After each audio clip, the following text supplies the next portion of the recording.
Mana kehidupan kakak di sini? Udah ada rumah belum? Saya memang ada punya rumah.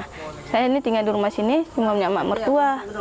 Saya cuma numpang di sini. Itulah mak mertua saya kasih rumah kayak gini, udah bocor. Saya memang tetap saya keluarin. Itulah nggak tahu lah, saya emang nggak tahu lah bagian bantuannya, nggak tahu mana dikasih. Kalau bantuan seperti PKH atau Nggak ada. Masalah uang PKH itu emang nggak ada, saya emang sama sekali nggak ada. Saya udah selama anak saya 8 tahun emang nggak pernah dapat apa-apa saya. Berarti sudah berapa tahun tinggal di sini? Di rumah mertuanya udah berapa lama tinggalnya? Udah 8 tahun lah. 8 Habis itu tahun. anak udah setahun 3 bulan. Kali aja. Anak udah berapa? Udah 2 saya. kalau rumah kondisinya kalau lagi hujan tuh kan? Kalau saya hujan, saya emang ambil ember saya tampung. Pokoknya banjir lah, becek pokoknya.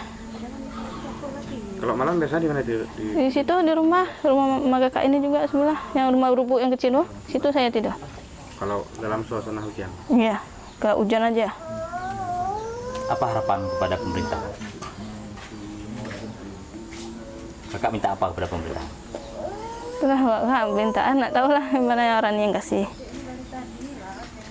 Bapak pingin rumah ya? Ya, saya memang pingin rumah, emang saya nggak sanggup lagi kayak gini ceritanya. Emang capek sekali saya. Tiap hari kayak gini hujan, saya tidak tampung ember, saya tidak bersihin juga. Pokoknya saya nggak sanggup lah pokoknya. Kalau pendidikan anak gimana? Ada sekolah? Anak pendidikan sekolah. Ada bantuan tuh pendidikan? Pendidikan anak sekolah ada satu, itulah anak yang tua dari uang saya sekolah. Dari Ketukip ya. Itu yang ada saya dapat. Ya. Oke. Oh ya, tadi bisa katanya mertua juga tidak memiliki rumah.